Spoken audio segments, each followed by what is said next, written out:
Hello, I'm Regina McCann-Hess, President of Forge Wealth Management, and welcome to our Women in Wealth series. Today, I have a new friend with me. And Angela, can you tell us who you are, what you do, and what you love about what you do? Hi, good morning, Regina. Thank you so much for having me on your little podcast. My name is Angela Steele, and I just launched my own coaching consulting business called Fundamentals Coaching. And what I love about it is that it allows me to do coaching and training around I'm using a particular strengths-based approach. It's a tool from Gallup. And I just love the philosophy of focusing on our strengths. I think often in life and in corporate life, we are fixated on our weaknesses and fixing what is wrong. And Don Clifton, who was the social scientist, psychologist who invented the assessment, said, what would happen if we fixated on what was right about people rather than what was wrong? And I have had quite a journey to get to this point with strengths and that strengths-based philosophy. But right now, with my strengths, which are winning others over, positivity, developer, empathy, connectedness, I feel like all of my strengths, I'm bringing them to this new venture and, working with individuals, with teams and organizations to really help them uncover their strengths, create awareness about what they are good at, and then leveraging that both for personal growth and development, but also as a team. How do we build trust, navigate all the issues, deliver exceptional, flawless execution, which seems to be the term of the decade, all the while keeping that balance of work and life. So I'm really energized and excited about the possibilities. I did a lot of this work with GlaxoSmithKline, especially in the last few years before I left the company in March. So I've seen some of the impact on individuals and teams. And it's scary but exciting to be going out into the world to really see if I can bring this to more people in different places. Yeah, and I'm glad you mentioned GlaxoSmithKline, because I know you've been in the corporate world for many, many years. Now you're on this new adventure, but you've been training and not consulting, but you've been coaching and training for many, many years in the corporate world. So even though you are starting your new business, it's not a new tool in your tool belt. It's something you've been doing for a long time. And I learned that Gallup did a training for coaching individuals and teams. So I took the 5 days of training and I became a Gallup certified coach in May 2018. And then I did a workshop with my boss, and it went really well. And then people started hearing about what I was doing and inviting me to come and do workshops. And by the time I left GSK, which was about almost 3 years later, I had done 90 workshops. Wow. Across research and development. And over 1,000 people had taken the assessment through those workshops. And what I actually negotiated to do this work up to 1 day a week. So, you were talking about, I was already doing this work as part of my job, and I called this the icing on my cake, right? And the thing about icing is it makes the whole cake taste better. Oh, yes, it does. Right. And if you can find something that is the icing on your cake in your day job, it makes the whole day job better. And I feel like there's, especially in healthcare, pharmaceutical, there's always this big push. You've got to be project facing, which I understand. But often there is this icing that people, maybe they join an initiative around inclusion or diversity, or maybe they are really passionate about sustainability, or maybe they're passionate about training and coaching and mentoring others. And often that is seen as extra, not maybe as important as your project day job. But the thing is, with that icing, it all energizes and makes you better, makes you more engaged, right? So I would encourage everyone, I mean, hopefully it's part of your day job, Yeah. but where's the icing? And then I decided, actually, I would like to eat icing all the time. I don't care about the cake anymore. I just want to eat icing all day. So my boss said, what do you want to do? I said, I want to do more of this coaching and training. And we created a role. Wow. For clinical operations. So 1,200 people globally. We didn't have dedicated capability and training person.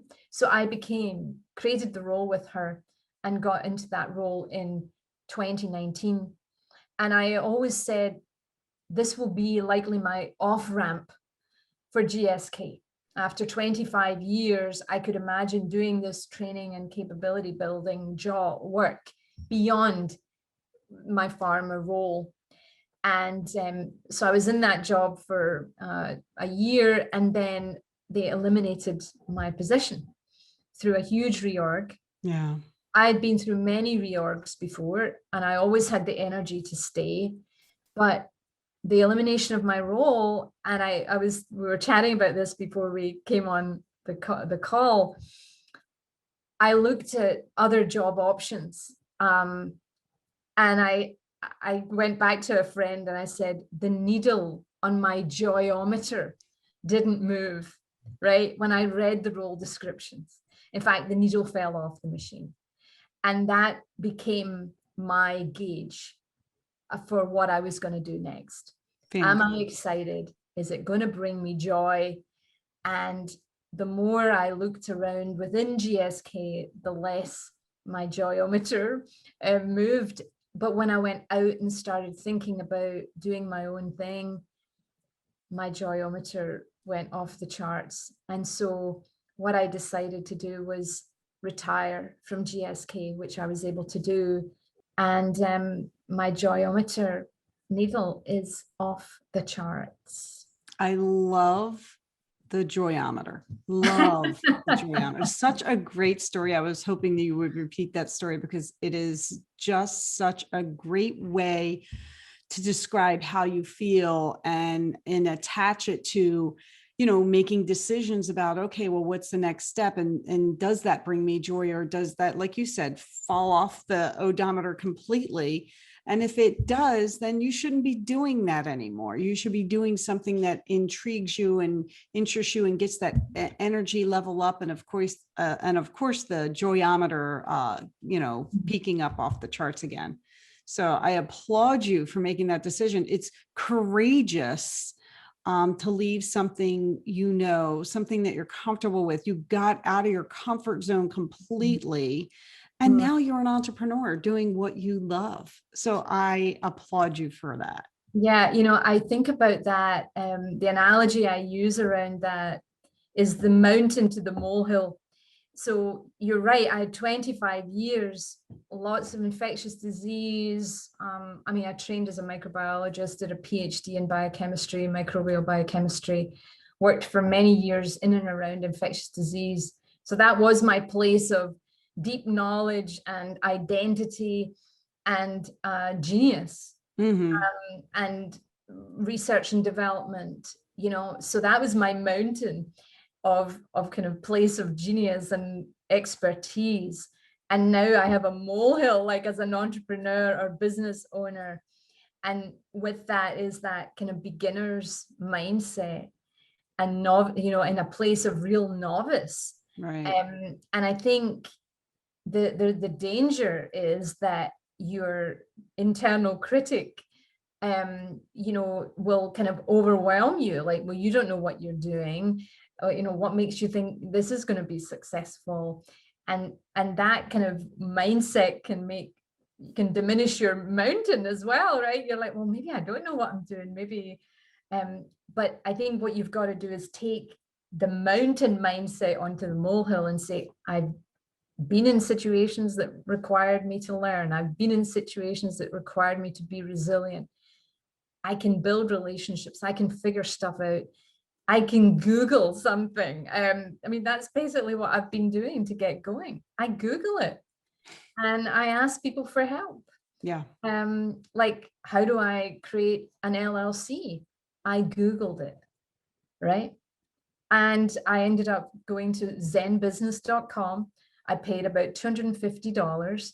And, a month later, they sent me the paperwork for Fundamentals Coaching LLC. And then I took that to the bank and I created a business account. That's amazing. And that's the other thing is like, I convinced myself I didn't have to have it all perfect. I didn't have to have every step known to build that bridge to that new future. I would make it, you make the path by walking. By walking, you make the path, right? So doing it and getting on and just, experimenting and saying, yeah, I don't know what I'm doing, but I'll figure it out. And guess what? You can. Yes. I have, and yet have I made mistakes? Absolutely. That is, if I make a mistake, I know that I'm kind of in the right place because it's new. Right. If I knew what I was doing, it wouldn't be new. Exactly. It's fascinating. I'm loving the journey that you're on, and I am so looking forward to following your journey. And if anybody listening wants to, find out more about what you're doing with your new business, how would they find you? So the best place right now is on LinkedIn. So Angela Steele, and I've created Fundamentals Coaching page on LinkedIn. I'm working on my website right now. So hopefully by the end of the summer, I'll have my website up and running. And, that's been it's this balance of not wanting to get it done. And then what kind of language do I use, and not getting too precious about having it perfect. Right. But so I'm working on that right now, but LinkedIn is definitely the best place. Okay. And, I try to post, especially strengths related stuff on there and articles that are of interest to me. And my website will have resources and quotes and blogs and things that I kind of follow. And hopefully it will become a place where people will find something useful on there. So that's my goal. Absolutely. Absolutely. And until then, people can find you on LinkedIn. And that's great because most people will go to LinkedIn, just to see your background and learn more about you as well. So that's great. That's great. Yes.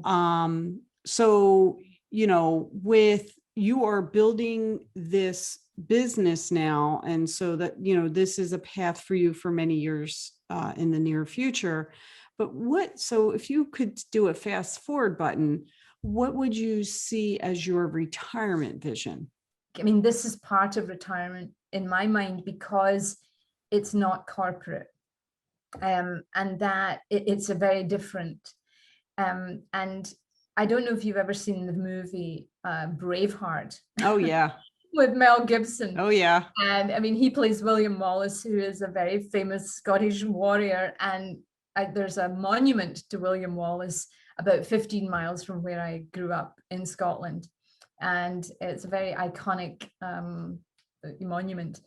And there's a great little GIF file with him on his horse with his face all painted, yelling, freedom. So that to me is what retirement is. And so building my own business is allowing me to have some freedom, the way I operate, freedom around my time, around the kinds of clients and the kinds of work I do. And so that to me feels like a very different phase of my career to have that choice. And so I really envision retirement having choice and freedom to choose what to do and when and how much work to do. And so I haven't kind of equilibrated to that point yet, but I've not been working too much on Fridays, for example. That feels good, especially in the summer. So I definitely, with this kind of work, it doesn't feel like work. So I can imagine doing it for longer, That's right? perfect. I mean, I didn't imagine wanting to be in a corporate environment beyond the age of 60, right? Right. But with this, if I have the energy for it, yeah, I can imagine having some clients, maybe doing some talks, being on a podcast or two till I was older than that. Yeah. Right.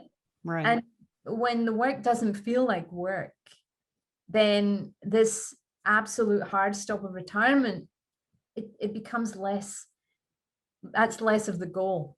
True. The other thing, I have seen so many people deferring life and the joy, deferring joy to this fixed date in the future. Right. And often people get to that date and then something really catastrophic happens. And I want to live in the moment. I want to enjoy life and not put that enjoyment, kind of defer that enjoyment to a future date that may never come. Right. Right. Well, that's a great life approach for sure. Because you don't know, you're not guaranteed tomorrow. Every day we wake up, we should be grateful for a new day. That's right. Because we're And not guaranteed tomorrow. So that's a really good approach. There's a movement called FIRE, Financially Independent Retiring Early. Okay. It seems that there's a lot of millennials who are kind of catching on to this idea of really building financial independence very early in their career, but then 30s, 40s, going off grid to do more passion or purpose-driven work. It fascinates me, because I don't know how, basically to do that by 30, you're just getting out of college, what, 22, 23, and Yes. getting established. And how in those 7, 8 years are you creating enough savings to then leave the workforce and just live off the land or however you're going to live? So that it is fascinating to me how they're planning that. Or are they doing what you're doing and saying, well, I'm going to retire, but it's not fully retired. I'm going to do work that brings me joy and gets my joyometer up here versus just plugging away at the desk and doing paperwork all day. And I think that there is a way to do that within your day job, right? Yeah. Like the icing on the cake or the strengths. Am I using my strengths every day? Right.